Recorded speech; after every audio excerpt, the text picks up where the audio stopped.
Dr. Hardie Davis, the 84th mayor of Augusta, Georgia, is a distinguished leader with a background in electrical engineering and a legacy of transformative governance.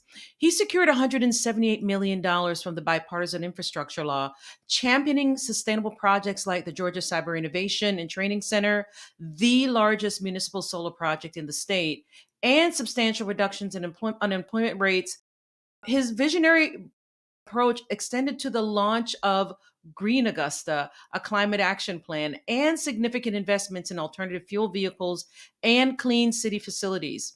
Dr. Davis's leadership extended to national committees and associations, earning accolades and recognition as one of Georgia's most influential Georgians.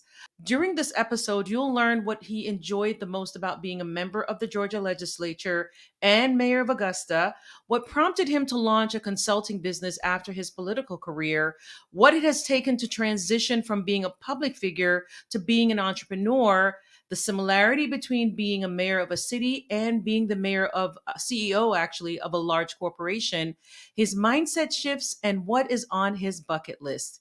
I want to thank Dr. Hardie Davis again for joining us, and I thank you for joining us for the Age Has No Limit podcast. We'll be right back. It's the Age Has No Limit podcast. We're here to show and prove that your age shouldn't prevent you from designing and living the life you want. I'm your host, Patrice Davis. Let's get started. Welcome back to the Age Has No Limit podcast. I'm your host, Patrice Davis, and of course, I'm here joined by Dr. Hardie Davis. So, Hardie, it's okay for me to just call you Hardie? Absolutely, please call me Hardie. Okay, great. And again, our last name is Davis, so we think we may be cousins. Who knows? Tell me a little bit about where you're from, so we can figure that out. Yeah. So I'm from Augusta, Georgia. I lived in Augusta since 1985. My dad was a Georgia Power employee, thus retired, and he moved us to Augusta in 1985. I've been there ever since. Attended high school for 2 years there, then came to Atlanta to attend Georgia Tech, where I studied electrical engineering. So Georgia's home. Yes. If I didn't live in Georgia, I'd live in Texas. Oh, Dallas, interesting. to be exact. Oh, wow. Okay, I'd like to be able to pick your brain on that. Why Texas and why Dallas? So, do you have any siblings? I do. I'm the oldest of four. Wow. The first three children are 2 years apart. My brother, Jerome, lives in Charleston, South Carolina, and my two sisters, they live in Augusta as well.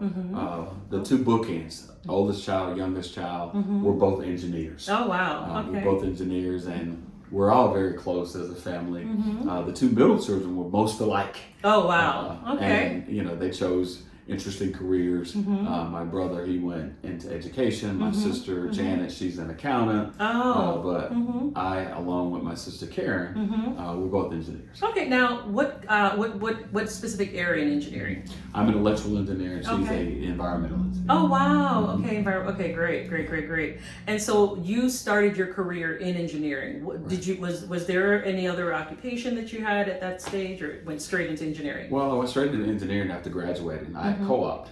Back in those days, co-oping was an extremely rich opportunity to gain experience. They refer to them simply as internships now. Yes. And so individuals, they hopefully get an internship, get that real world experience while attending college. I was fortunate enough to be able to do that back home in Augusta at Savannah Riverside. I actually had started working there as a student in high school. They then sent me to Georgia Tech on a scholarship, the National Action Council for Minorities in Engineering. Wow. I was fortunate enough to get a scholarship, and then would go back. Back when I was in college, we were on semesters. Or rather, we were on quarters. We were on quarters back then. So you'd have 4 quarters during the year, and now they're on the semester system. I perfectly think quarters were fine. But every other quarter, I'd go back home, spend time working, gaining that level of real world experience that then parlayed into a career in engineering post graduating from Georgia Tech. Interesting. So there are a couple of things that I haven't shared with you yet. Number one, I actually started my college career in engineering. I wanted to be an electrical engineer as well. And then I realized I needed to learn what is that language that starts with a C? Well, C++, Cobalt. C++, Cobalt, all of those. Fortran. And then Fortran. And then after about 2 semesters, I said, I think I'm going to change my major. Yeah. I think I definitely could have done it, but then I realized it wasn't really what I wanted to do. I think that when you want to do something, you're going to put in the hard work. And I think I wasn't ready for the work. And number 2, I didn't really want to do it. So, and I actually even joined the National Association of Black Engineers. Right. I don't think I had the right. NSBE, yes, National Society of Black Engineers. Yeah, absolutely. Yeah, so so it's very interesting that you decided to go all the way through. You must have really liked it. Well, I started out as an ICS major. Oh, ICS. I was an ICS major when I went to Georgia Tech, and after the first quarter, I switched majors. So ICS, tell me what that acronym Information Computer Systems. Oh, okay, interesting. And so in the little time that I've actually had an opportunity to interact with Dr. Hardie Davis, with Hardie, he's what I would call an early adapter. That could be, of course, the engineering mind, and again, the ICS, the fact that you really liked, that was what your initial thoughts your initial career pursuit was. So tell me what you think you enjoyed the most about your time as an engineer. Solving problems. Okay. I mean, by nature, I'm a problem solver. Engineering afforded me an opportunity to be able to do that, but also thinking about the world differently. Yeah. We think so often in terms of we want to make an impact. You know, I had this lofty goal of I want to be one of the top 10 engineers in my field in the country. Didn't know how to measure that, didn't know how to actually achieve that. Yeah. But it was some lofty, ethereal goal that I had in my head. But at the core of it was, how do I help solve problems and do the most good for the people that live in the world that I live in? Yes. Excellent. Yeah. That's an excellent segue to the second part of your career. So, for those of you who do not know, Hardie is also the former mayor of Augusta, Georgia. So, tell us what you enjoyed the most about your time as the former mayor.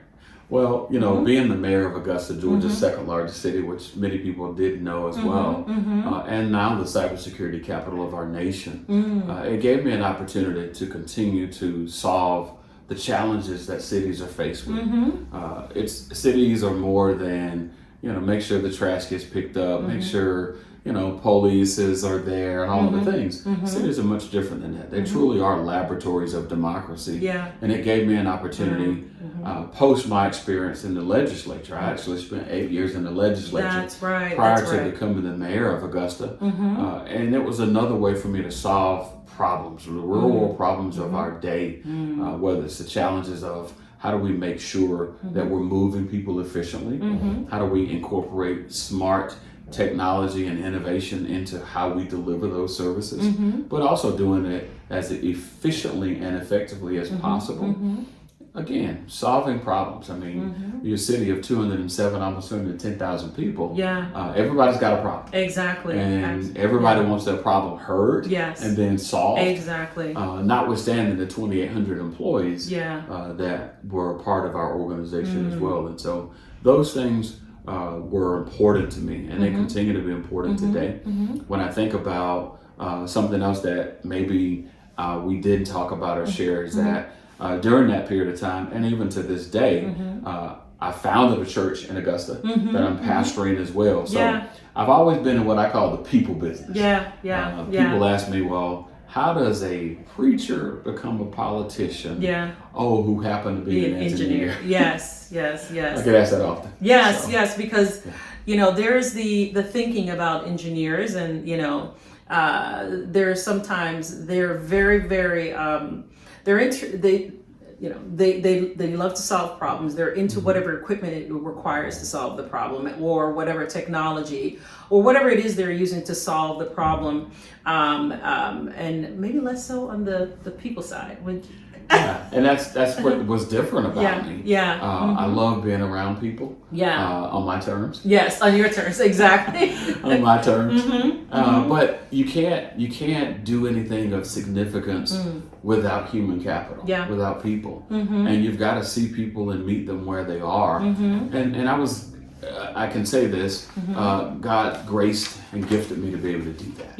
Absolutely. And that's what made the difference in each of those stations of life. Yes. And each of those stops that I made, whether it was in the legislature, as a member of the House of Representatives, a member of the state Senate, and certainly mayor, it was always, if you realize that what you do it unto the Lord, but for the people. Absolutely. Things become easy. Absolutely. And that's an excellent point. And it helped me understand the connection, because people capital, again, could be a part of the puzzle to solving the problem. Absolutely. Right? Absolutely. And so I think I had never considered that before. So thanks for making that very, very clear.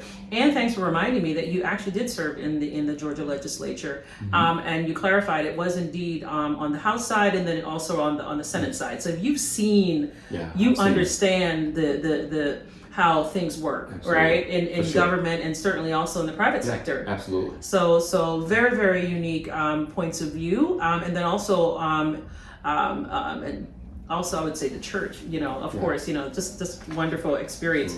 Now, how much would you say of your career, your career selection, whether it was ICS or engineering, was driven by what you really wanted to do, or what you think was the career you should go after, or what society said you should pursue?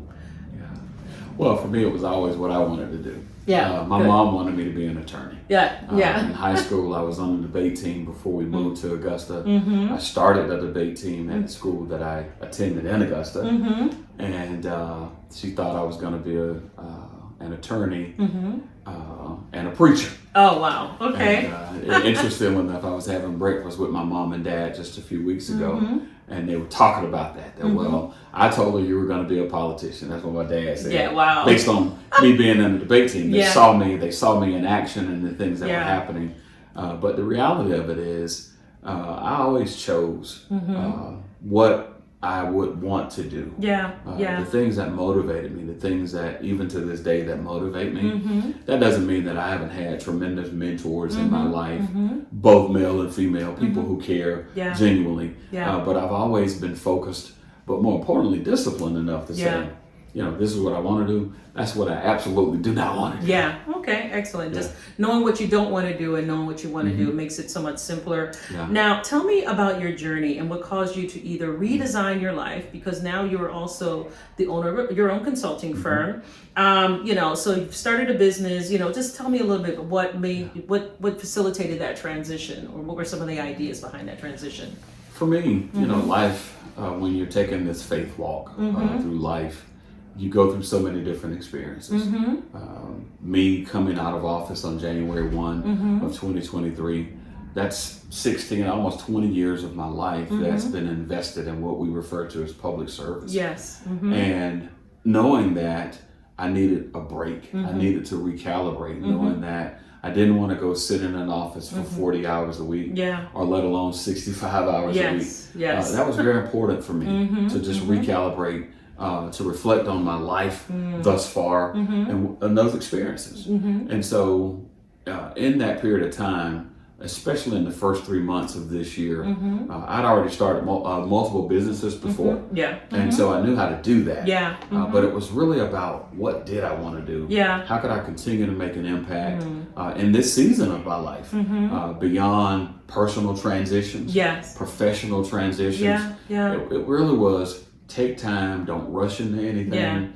And then I was fortunate enough to, I always want to make sure I've got the right tools to do what I do. And I was fortunate enough to be out on the internet searching, and I ran into your website. Oh, wow. And said, let me figure out what she's doing, how she's doing it. And it may be helpful to me as I step into this season of my life. And it was a fortunate experience for me to go through your consulting, coaching process. That was extremely important, because I knew how to start a business. I knew how to do that. I knew how to do it well. But I felt like there are things that I didn't know how to do in this new season of my life. Absolutely. Because I've been so conditioned to, here's the problem statement, work the problem, and just go do this. Well, now, whatever happens in my life is good or bad, it's what I do. Absolutely. So we took that leap of faith, and here we are. Absolutely. Now, so a little bit more background, and you actually brought that up, Hardie. I hadn't thought to make sure that was a part of our. Hardie actually was in our Ready Set Go Consult Client Attraction Masterclass. It was a 3-day class where we talked about ways to attract clients, enhance the delivery of those services, and just some of those. Some we would think that they're soft skills, but also some things that we need to be aware of in terms of lead generation, what to do once you actually, are able to land that lead, and then of course making sure that you're delivering your services as smoothly as possible. So thanks for bringing that up. Now, how has it been making the transition from your public career to now being, you're a consultant of your own business? Again, we understand this is another business, but would love to learn about that. Yeah, it's been interesting. There's been difficulty in that process as well.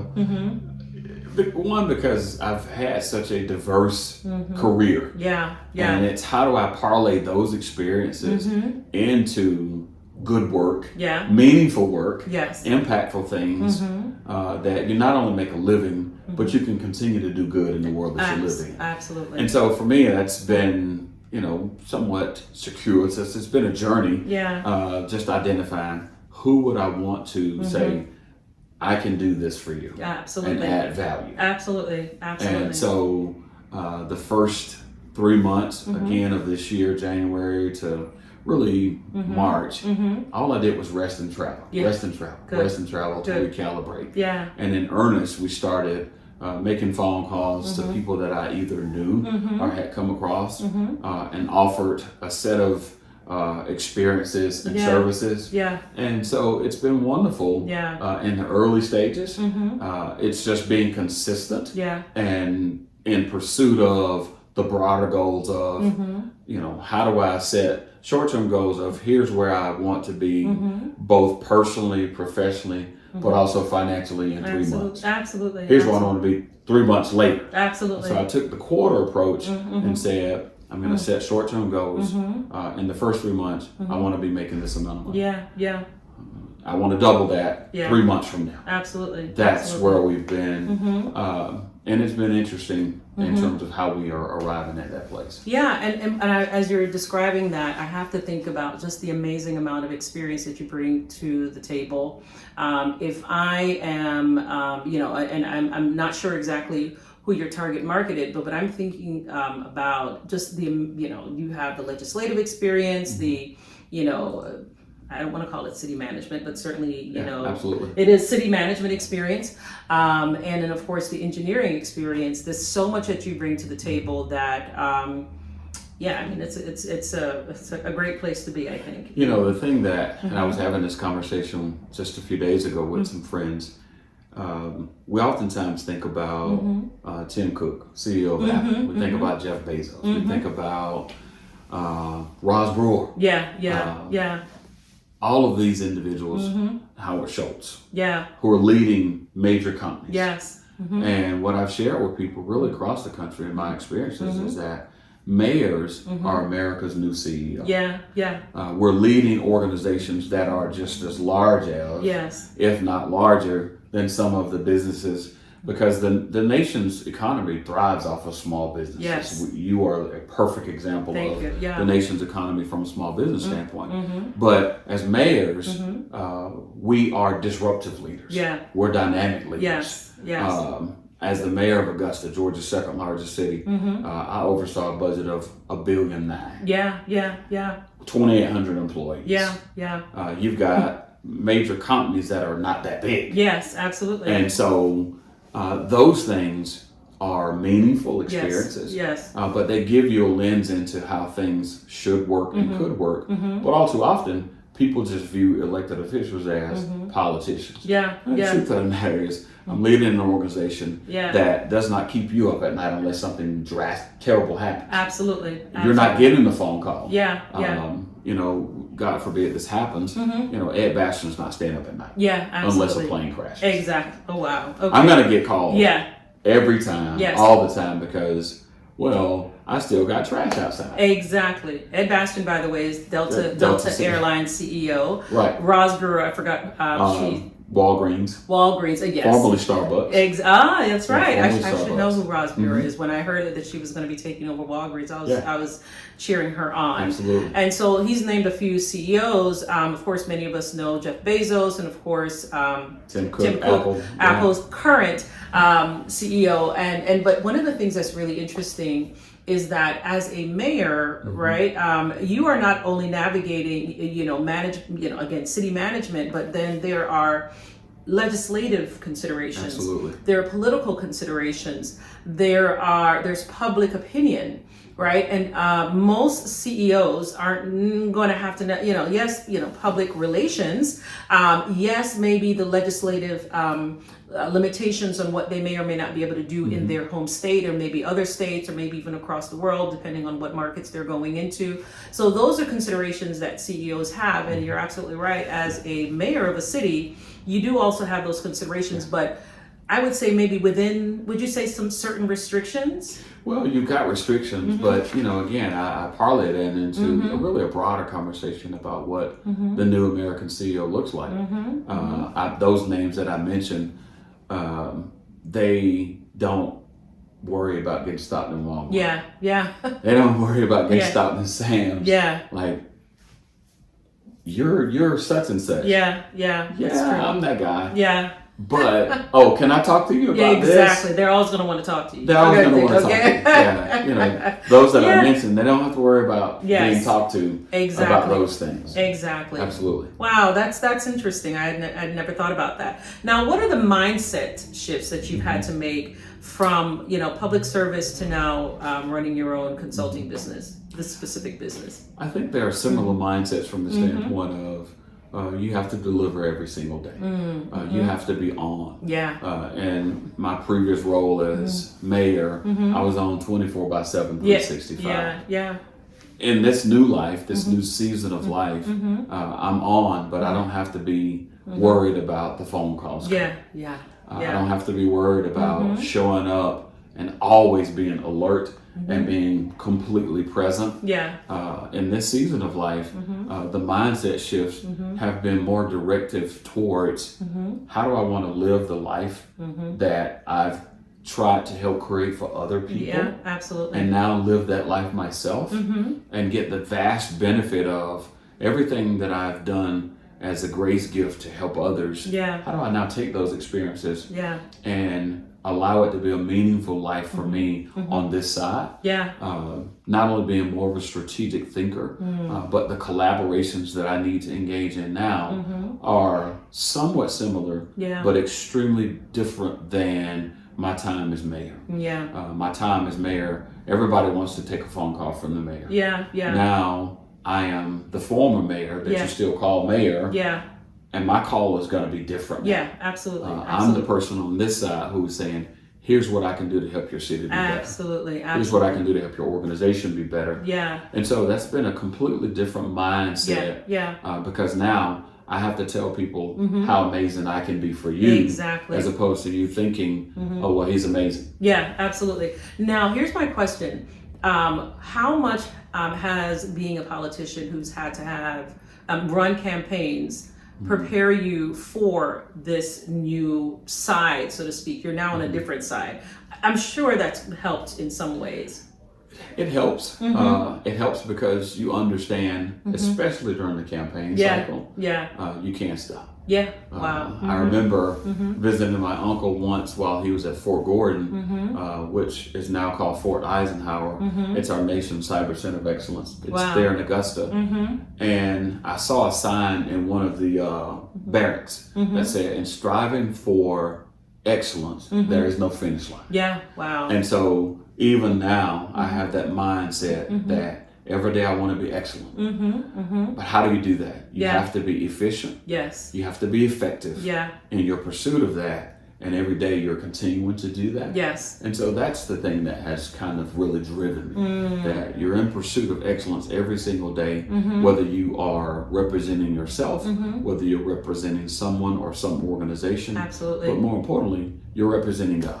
Absolutely. You know, as you're saying that, I'm thinking to be excellent, efficient, effective, and of course be willing to do the work so that you can be efficient and effective, right? Absolutely. And we know that that's a given. Absolutely. But I'm thinking the way as I'm processing it, I'm always willing to do the work on the front end so I can be as efficient and effective as possible. And that excellence is just going to be a natural result of that. That's the way I see it. Absolutely. So what does an age has no limit life look like to you? You know, in this season of life, I'll be 55 in December. I know I don't look it, especially when I'm clean shaven. I don't look it. I had a gentleman that I ran into at a McDonald's on my way up here, who I knew, and he was like, "Man, you don't look a day older. You continue to keep the weight off." And I think for me, an age has no limit. Is understanding that I have to be disruptive in this season of my life. Absolutely. Because most people say, well, if you're going to be 55, your highest earning potential was back when you were 25 to 35 to 40. And I'm saying to myself, well, that's the common norm. But in this age has no limit season of life, that's absolutely not going to be my story.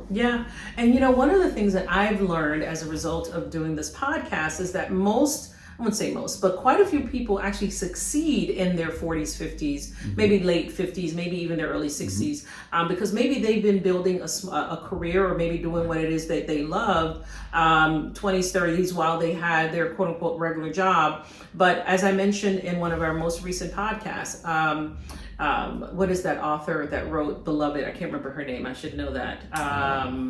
But she was an example that I was sharing of people who, you know, she won her Pulitzer in her 50s. She won the Nobel Prize for Literature in her 60s.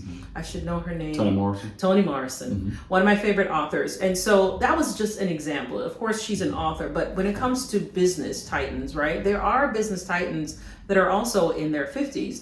So you know, the season of life is actually the season of success, especially now that we have all of these tools to make it so much easier, right? You know, maybe, you know, 20 years ago, it would have been a little bit more challenging, but now we can be just as efficient and as effective as anyone else because we have the tools. Quite frankly, I think we have an advantage because we went through all of those phases to get to these tools. We did. You know, we know what it's like to actually dig into a file cabinet to get a folder, a paper folder, right? And we know what it's like to actually just download it from whatever, or you know. So I feel like our generation is actually at an advantage. I really do feel that way. I can just go to Dropbox. Search, exactly. And it comes to me.